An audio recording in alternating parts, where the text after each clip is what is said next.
Asalaamu calaykum. Kusoo dhawaada casharkeenii labaad ee barashada luqadda Turkishka. Casharkeena maanta insha Allah waxaynu bilaabi doonaa chapterkii koowaad unite oo macnaheedu yahay chapter iyo bir oo luqadda Turkishka lagu dhaho one ama kow. Chapterkii koowaad ama chapter one merhaba. Chapterka ciwaankiisa guud waa merhaba salaam. Merhaba waxay ka timid luqadda carabiga oo ah marxaba oo ah salaan qof markaa salaamaysid sidoo kale waxaa isticmaali kartaa salaam ama salaamun calaykum. Marka sidoo kale ciwaan hoosaadka waxaa ku baran doontaa chapterka waxaa ka mid ah tanishma isbarasho, salaam lashma iyo is-salaamid qaabka la isu salaamo iyo dilekleer iyo rajo ama doonid qofka wax uu doonayo ama rajeynayo. Marka hore kelimadahan inaynu barano ayaa muhiim ah. Insha Allah kelimadahan ayaan sharxi doonaa kadib waxaan u gudbi doonaa wada sheekeysiga. Merhaba oo idin sheegay inay ka timid luqadda carabiga oo ah marxaba ay ka timid oo ah salaan qof markaa salaamaysid. Gunaydan subax wanaagsan. Nasrsin sidee tahay. Iyim waan fiicanahay ama waan wanaagsanahay. Nerlesin halkeed ka soo jeedaa. Hosh jakal bye bye. Gule sidoo kale bye bye laakiin labada qof oo is joogto qofna maduu kan isticmaalo hoos jaakal hadii uu qof dhaho qofka kale guli ay naqanay labadooda lagsku macno waayo waa bye bye iyo bye bye idul isdahay. Memnuun oldum barasho wanaagsan ama barashada waan ku faraxsanahay ama barasho wanaagsan. Waa nice to meet you ka imaatay qof markaas barataan kadib la adeegsadaa tashakkur dream mahadsanid. Marka wada sheekeysi ay halkan ku yaalo oo laba qof oo iswareysanayso sinin adinne magacaa benim adim Ali magacaygu waa Ali. Nasrsin sidee tahay. Tashakkur dream iyim mahadsanid waan fiicanahay. Nerlisin halkeed u dhalatay ama halkeed ka soo jeedaa. Jabonya liyim waxaan ahay Jabanees. Memnuun oldum barasho wanaagsan. Bende memnuun oldum sidoo kale barasho wanaagsan. Hosh jakal مع السلامة باي باي gule باي باي. marka qofkan wuxuu adeegsadaa hoos jakal oo ah باي باي gule ay qof kalena adeegsado iyadana باي باي مع السلامة. hazirlig jarishmase marka qeybaha hoose u gudbeyno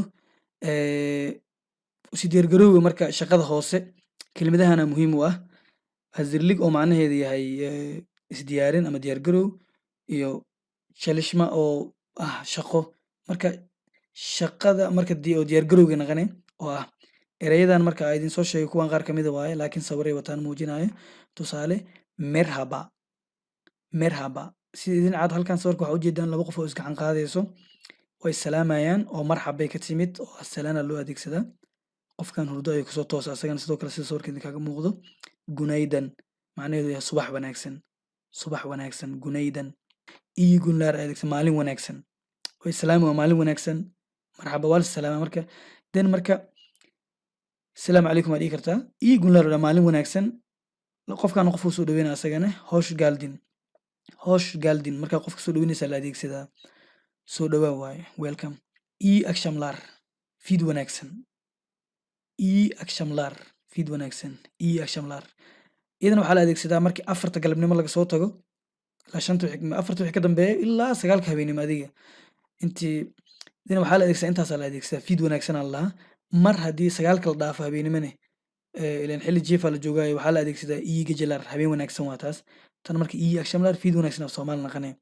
Hosh jakal qofkaana qof kale la joogo ka tagaya idina marka hosh jakal oo bye bye gacan sida ugu jeedaan bye bye mac salaamo in qof kalena sida ugu jawaabayo waa idin sheegay oo gule oo dhaha marka wada sheekeysigan ugu horeeyay halkan ku qaadan doona ukuma oo aan yahay reading ama aqrin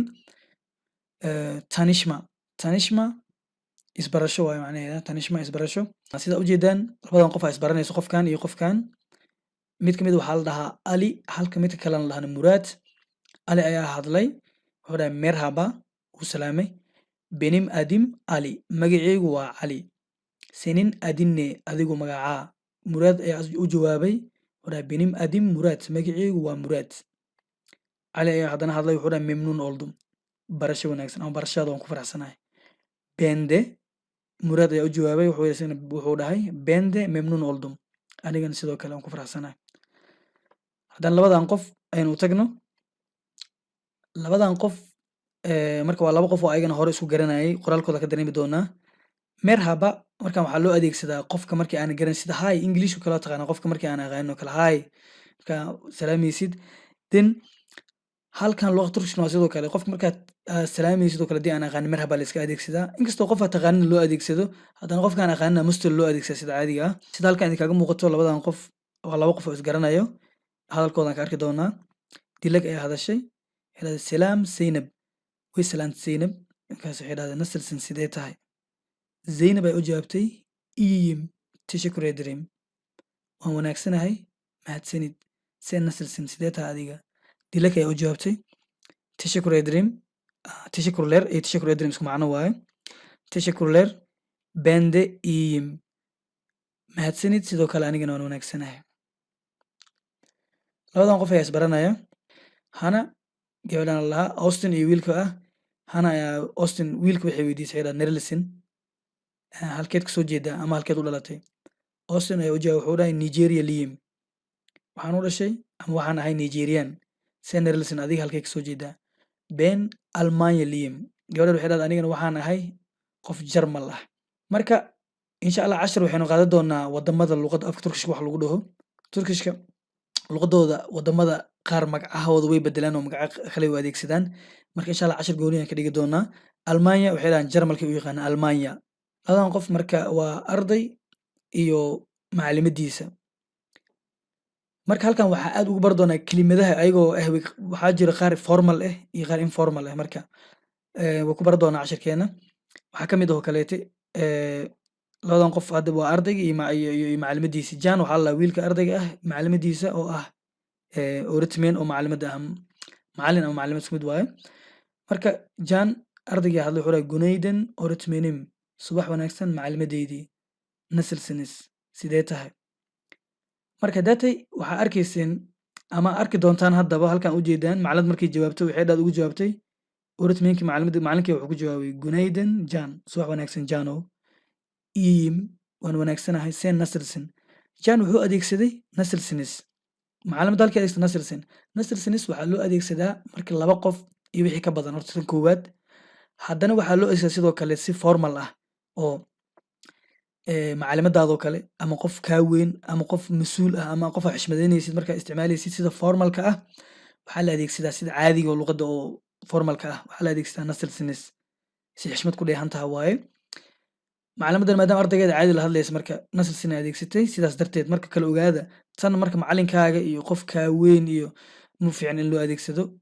Waxaa lagu arkaa qof oo disrespect oo anshax lehna lagu arkaa haddaa adeegsatid oo adeegsatid qof mas'uul ama qof macallinkaaga ama qof markaas maqaam sare jooga haddaa u adeegsatid. Jan marka wuxuu ku jawaabay asagana tashakkur ederim mahadsanid ben de iyim sidoo kale anigana waan wanaagsanahay. Casharkeena maanta intaas ayaan kusoo koobaynaa. Insha Allah casharka wuu dheeraa sida caadiga ah laakiin waqtigii si uusan u badanin oon lagu caajisan intaan kusoo koobnay. Fadlan haddii aad channel ku cusub tahay subscribe saar. Muuqaalkan la wadaag asxaabtaada like na saar si uu dhiirigelin inoogu noqdo. Mahadsanid.